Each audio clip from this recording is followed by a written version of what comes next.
Five Nights at Freddy's 3 now having chance to circulate amongst the gaming community, much has been uncovered in the form of secrets that weren't intended to be discovered without intention. With many questions left unanswered in the past two games, the third instalment offered us a conclusion to the current trilogy's more obvious questions. True to Scott's traits, however, we must pursue to look past what is presented up front and travel deeper into the darker meanings the game seeks to deliver. Today, we will be counting down the top 10 secrets of Fazbear Fright. Please ensure that you like this video if you do enjoy, and also subscribe to see any upcoming content we produce. Now, on with the video. Number 10. The minigames. These minigames become accessible on the various nights when playing Five Nights at Freddy's 3 by clicking on the child drawings present in some of the cameras. However, some minigames are only available on specific nights. At the end of each night, when you are introduced to the purposeful minigames where you are to control each of the four main mascots, we can proceed to ignore the purple Freddy's request and head down to what appears to be West Hall, also known as the Clue Corridor. This corridor contains clues as to what minigames have become available and will aid you on discovering each and every one. Number 9. The good ending. If the player wishes to beat Five Nights at Freddy's 3 with that as the sole intent, they will be presented with a bad ending. So, does this mean that there is a good ending? Yes, and it ties greatly in with the minigames available on each night. In sum, if you don't complete one of the minigames, you will not have any bonus items in the minigame that will follow after. When you eventually achieve the good ending, we are presented with the four most iconic animatronic heads. They appear empty, and the souls of the dead children appear to have been set free. Number 8. Springtrap's disturbing images. It is unknown what triggers these images, or if there is a certain night in particular in which it occurs. Many people have expressed seeing these images on separate nights. They contain quite graphic content of what we know to be the purple man inside the Springtrap suit. The head of the costume is being lifted, and we see what used to be a normal human inside. Nothing now but flesh being pierced by the mechanics of the costume. There are 3 known variations of this same predicament, and all from different angles. The duration of the image can change for different circumstances and happens when you die or when you start a new night. Number 7. The Springtrap Poster. Little is known about this unique occurrence, so we can only be left to speculate. There does however occur some unique elements about this. The posters on the various walls drawn in this bubbly manner appear to show the animatronics from the Five Nights at Freddy's 1 establishment.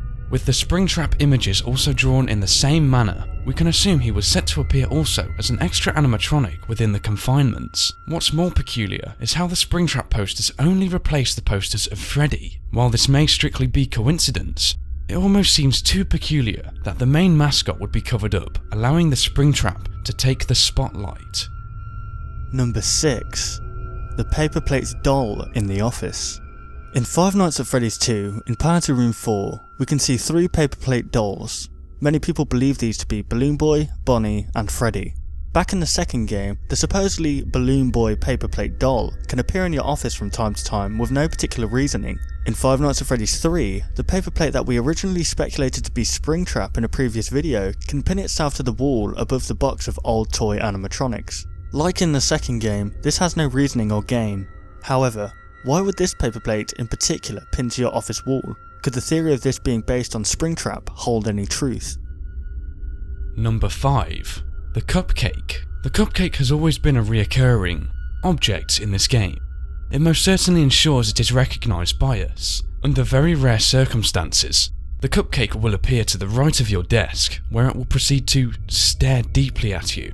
This seems very reminiscent of what the Cupcake also did that was featured on your desk in Five Nights at Freddy's 1. Another secret Easter egg can rarely occur also, featuring the poster of Toy Bonnie in Cam 04 changing to the Cupcake in its original form, or a golden cupcake. If the Cupcake has had a golden counterpart of it drawn, can we assume this is a large hint as to something we've missed about it? Only time will tell.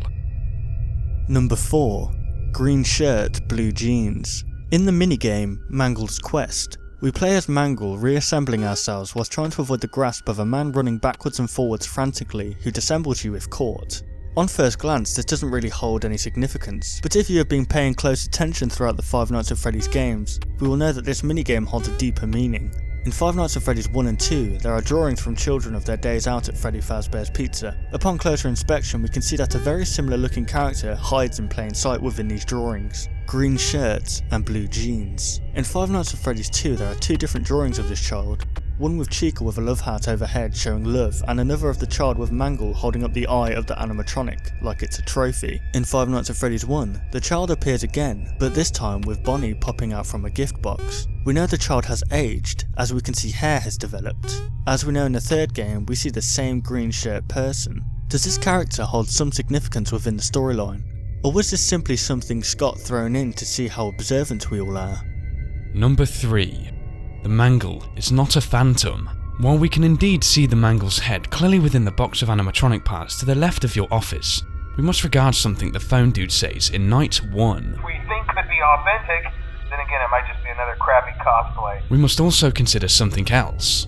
Once we beat Night 5, we are able to access the Extras menu, where we can see the various images of Springtrap and all of the other Phantom characters. So, where's the Mangle? Based on the fact that the Mangle can physically alter the audio and cause intense static, is it safe to assume it still remains in its physical and operational manner? With the Mangle's exclusion from the Phantom characters, it seems almost too appropriate and deliberate. Number 2.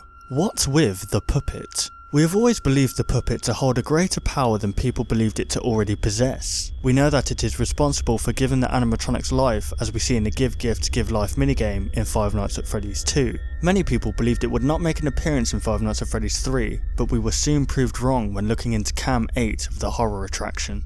If we were to view this camera on a regular basis, we would not think much of it but another corridor with some spooky features. We can see the puppet's mask hanging above the doorway to the right, and a pile of gifts to the left with many drawings pinned to the wall for added ambience. Occasionally, when clicking onto this camera, we can see the puppet standing tall at the end of the corridor, with its stare fixated on the gifts to the left of the camera. This version of the puppet is the only supposedly hallucination without any signs of aging or burning.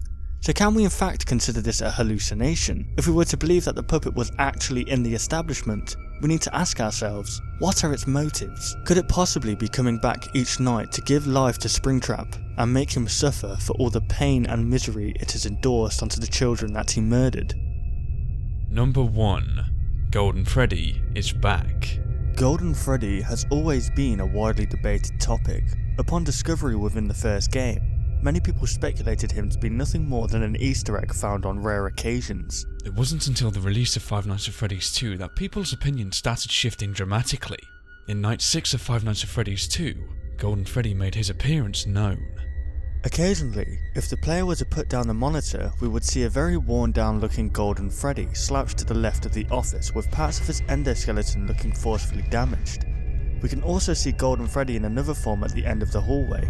Once again, when putting down your monitor, we will sometimes see an enormous Golden Freddy head. If we were to stare at any of these occurrences for long enough, we'd be jump scared by the animatronic himself. This led many people to believe that he may not in fact be an Easter egg, but a hallucination within the game, as the sightings couldn't make logical sense.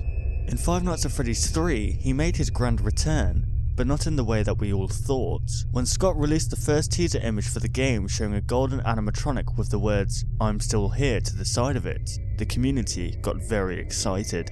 It wasn't until the teaser trailer being released that confusion started eroding the air. Just like in the second game, if we were to come out of the monitor view, we'll very rarely see Golden Freddy to the left of the doorway. Unlike all the other animatronics, Golden Freddy is not burnt but still shows sign of aging. If you were expecting a jump scare from this particular animatronic, then you will be disappointed, as Golden Freddy does nothing more than sit in the corner with blank, lifeless eyes. We are still left with many questions. What happened to this Golden Freddy character? Why do we progressively see parts of his endoskeleton disappearing through the game? Did he work alongside Springtrap? For now, all we can do is speculate and hope that all our questions become answered. Want to see even more content from us? Consider liking and subscribing to ensure you'll see all content in the foreseeable future. And hey, why not check out our past 2 videos?